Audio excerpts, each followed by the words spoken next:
from 24/7 Sports, Gary from the Press of Atlantic City, Mark Narducci from the Philadelphia Inquirer, Chris Eisman, Asbury Park Press, James Cratch, NJ.com, Chris Nowalski, The Night Report, and Fooch. So, Coach, I'll throw it to you first for an opening statement. Well, guys, hello. I'm Fran Brown. You guys know who I am. Just get an opportunity to come on here. Appreciate you guys coming on with us today. Taking time out of y'all busy schedule, man. It's truly an honor to be able to be on here and represent Rutgers University. Represent my secondary. Excited about it. Can't wait to get started. So we'll keep the same order as we've been doing the last couple weeks. One question each. We'll start with Bobby. Coach, how are you? Great. Good. I wanted to ask you about recruiting. Obviously, you've had a lot of early success. What do you think's factored into that success, and what's it been like recruiting at Rutgers? It's been fun recruiting at Rutgers. I mean, just getting an opportunity to come and recruit for a Big Ten school in your own state with a coach who is just an outstanding recruiter himself. So, it's just been something that I've been able to add on some of my own skill sets that I have as a recruiter. Just the honesty. I think just being honest, making sure that I talk to the guys about what it is that we believe in here. Just being a family, making sure they want to be a part of the family. Forget about me, I love you, and making sure that their characters are about being able to sacrifice. And I think those are the things that have been allowing and helping us to be successful, because guys understand who we are, what we're about. They really like FTC, family, trust, shop. So it's been helping us be successful, honestly. Mike? Unmute. I think you're on mute, Mike. There we go. Am I good now? There you go. All right. Coach, your hiring was greeted by a lot of South Jersey. You're a South Jersey guy. A lot of South Jersey high school football coaches were excited about your hire.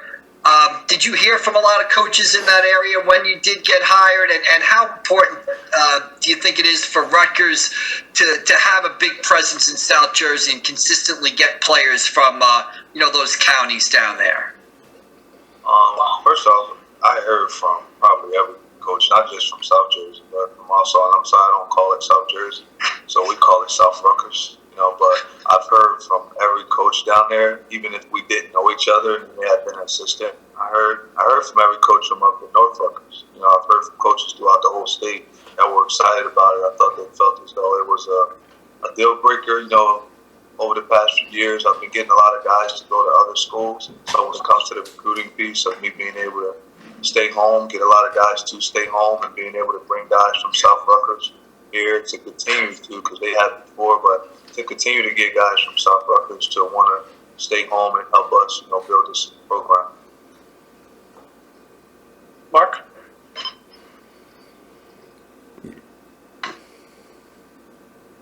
I think Mark's line's muted. But to get so many at this early stage and kind of set an early tone with this coaching staff. You got to repeat the beginning of it because you weren't really in at first. I didn't hear you as much. Okay, how important is it, Fran, to get so many commits this early with a new staff kind of setting the tone and everything, to kind of set the tone and get this many so early? I think it's always important when you can get student athletes that you're recruiting that fits your culture. When you got guys that truly fit what you want, you're able to go out and recruit those guys and get them to come in and be a part of the culture. You guys understanding it. I mean, it's important. Anytime you can identify a player, identify his character, understand and know who they are as student athletes, and it fits your culture, and they're willing to come to your culture and verbally commit to be there ahead of time, I think it's really important. I think it's a great deal. Thank you. Chris Eisman? Yeah, I guess just what has it been like doing all this virtually the last couple of months, and how tough has that been, and how have you guys sort of overcome those challenges? It was really tough at first, like a culture shock, because I wasn't the most computer savvy guy, and my computer skills have gotten up. I mean, I wish my 8th grade computer teacher was here, because I'm typing so fast, so many words per minute now. I'm super proud of it, but it's a plus in the fact of you getting to understand how to use the computer, how to use WebExes, how to start to teach virtually. But it hurts a guy like myself because I'm passionate. with the guys all the time. I'm around them. I want to be in their face. I want to make sure they understand and know that I'm going through it with you. So when they're at home and you're on a WebEx, I mean, it's hard to do that at times, but we just got comfortable being uncomfortable. That's something that Coach Giano constantly speaks to us and talks about. Get comfortable being uncomfortable, and it just became, okay, this is what we're going to do. This is our advantage, and the guys understand that. So at the end of the day, we're just going to make sure we continue to make it our advantage, make sure that our preparation was up to par, day in and day out. Don't take any days off of it. So it became cool. It was still frustrating that the guys are doing drills on their own and they just send you something over. Hey, Coach, I did this today. Coach, I done that. And you can't really be there and be in the fire with them. It's cool, but just made it our advantage in preparation. I think Coach Giano did an amazing job just prepping our coaches and giving our coaches the opportunity to prep our players and our offensive coordinator, Sean Gleason. He's a wizard. When he's done, he's going to be able to go. When he decides to retire at 60, he'll probably go start his own computer company somewhere. He did a great job helping us. So did Rob Smith. It's just an honor to be able to work with those two guys because both of our coordinators are really computer savvy and they did a great job just preparing the staff to be able to prepare our players. James?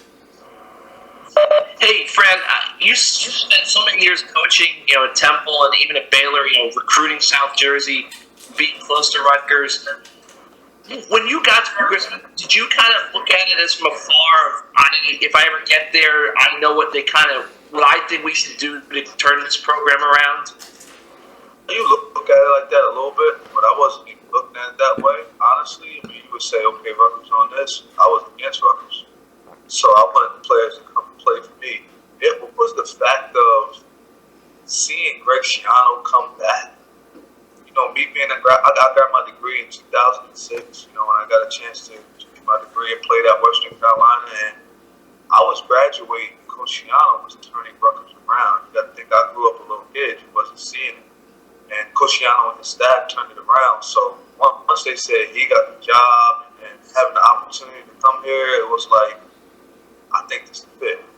I called the guy up that I truly care about, talked to my wife, and I was hoping that Coach Schiano called me. I'm be honest with you. So, it kind of all just fit itself out. I kind of had a feeling, when you trust in God, you believe certain things going to happen the right way, just work with my feet where at. I played itself out, and once he got the job, I was just itching for that call, and it happened. It all worked itself out, but it was just the fact of coaching. Before that, I didn't really look at it like that, to be honest with you. I was trying to make sure Rutgers didn't get any players. If they did get a player, I wanted to be a player that they would dread having because he was just awful and some things that he. But I wanted to beat him in every way possible. And now I want to win a national title. So excited about it. Appreciate that question. That was pretty cool. Oh, you got it. Chris Lawski? Hey, Coach. So obviously I know you're from Camden, but what do you think makes you so influential in recruiting guys down in South Jersey, and what makes you a good recruiter in general, you think? I really don't see, when they say it's just South Jersey and South Rutgers, you guys can say that too. You understand. You guys allowed to call that South Rutgers. Call it all those names. But when we talk about recruiting that area, I'll go anywhere and recruit. It's just the relationships that I'm able to build. It's me being genuine. It's me understanding who you are as a person, allowing you to understand who I am as a person. And I think just the genuine shit, a lot of people don't tell their kids the truth all the time, tell the kids what they want to hear. I'm comfortable telling them what they might not want to hear. I'm comfortable telling them what their parents probably haven't told them over the last 4 years because they're good football players.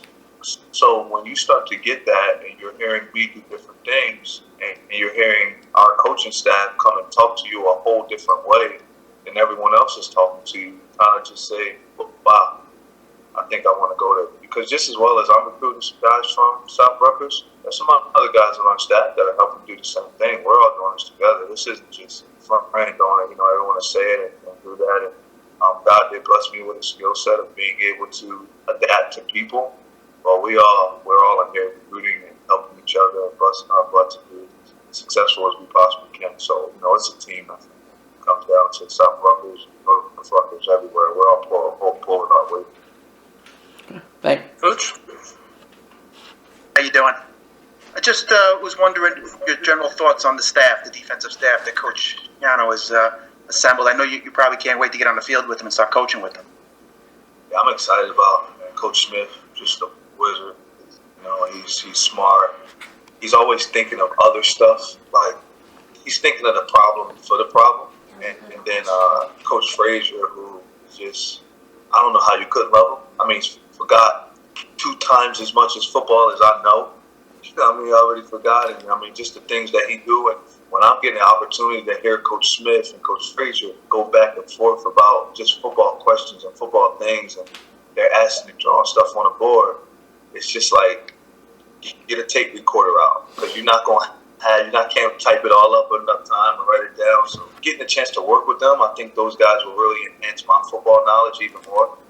I think those guys will just enhance me as being a coach and a better problem. So I like those 2 guys a lot. Jim Panagos, I mean, his resume speaks for itself. You know, I think Jim Panagos has 15 plus guys in the NFL active right now, league linemen. Just what he's been doing, got a chance to coach in the NFL. He coached college at several different levels. So, I mean, we talk about Coach Panagos, who he is as a father, who he is as a coach, how he's around the guys, you know, just in it with them. Those guys do a great job. And even our GAs, just getting a chance to work with our GAs. So those dudes, I mean, just everybody here in the staff that Coach put together, our quality control guys, us on defense, we've kind of already truly clicked. Cool thing is we got a couple guys that played for Coach that are here on the staff that are helping out on that side, that I'm excited about getting a chance just to work with Western, getting a chance to work with Charlie Newman. Ross Douglas, who was a player here before also, you know, having a chance to work with Julius Scares was a day. I mean, we got some guys that they all bust their butt, you know, everyone holds their weight. So I'm excited about it. I'm just excited to learn from all of them. I think he did a great job of strategically mapping and seeing who would help everyone's little weak part of developing that part, because he's not just trying to make all the great defensive staff do that. He's trying to develop everyone to be able to go out and accomplish their goals also. So that's what I like about Coach, and I see how he put the staff together. He put pieces that were needed so that way we can go out and make sure that we push our philosophy, you know, on defense of what it is that we want to be able to do, making sure that we can stop the run. You know, it's important that we make sure we do that. We want to eliminate big plays, and we want to create takeaways. And that's kind of our mindset, which we're going to continue to do. But Coach did a good job of getting people on the staff that has that vision. Thank you. We'll open up the floor for a few more questions.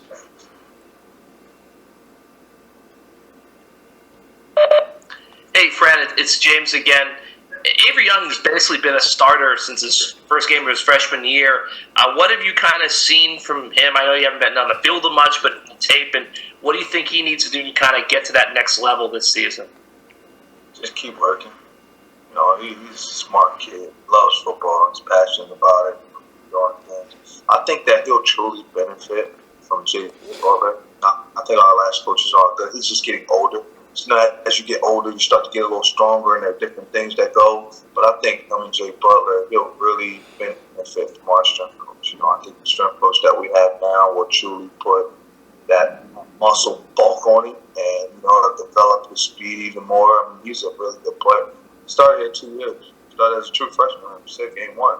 And with his mindset, his brain, as smart as he is, the thing I like most about Avery is he's a leader. And I'm just trying to show him how to lead vocally a little now, instead of it just always being just my actions, just teaching him how to lead vocally now. But he's a good player. I like that kid. I'm excited about him.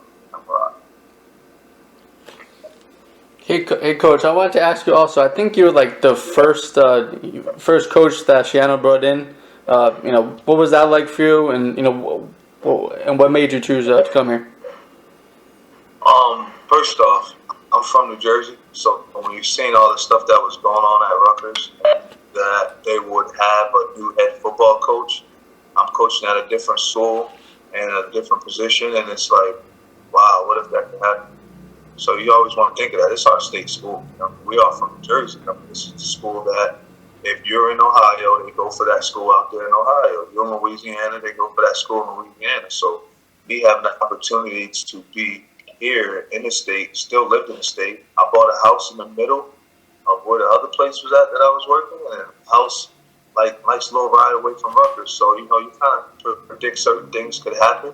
But once I got the chance to talk to Coach Yano, you hear a lot of things because I told you when I got done playing and tried to go on and play after college, he was turning Rutgers like around. It was crazy. So when I got to talk to him, you hear all types of stories. And I got a chance to sit on the phone and talk to him. We talked for like 45 minutes, maybe an hour. But it was just our beliefs, like how he loves his wife and his sons. Like he was truly a man of Christ. Like he was like talking to me about things that I needed to hear. It wasn't just about coming here for him to help develop me as a coach. It was like, dang, this is the kind of guy that I want to follow. Like this is the leader that I'm looking to go and follow and get behind to continue to develop who I want to be as a father too. Who I want to be as a husband. What I'm trying to continue to do as I want to be a coach. You want to continue to coach and you want to move up. And I felt as though he was the guy that I needed to follow to get me and my family to a better place. And, just who he is. When you guys ever get a chance to sit and talk to him, forget the football, forget all that other stuff. He a good man, great wife. Christy's a great lady. And I love his children.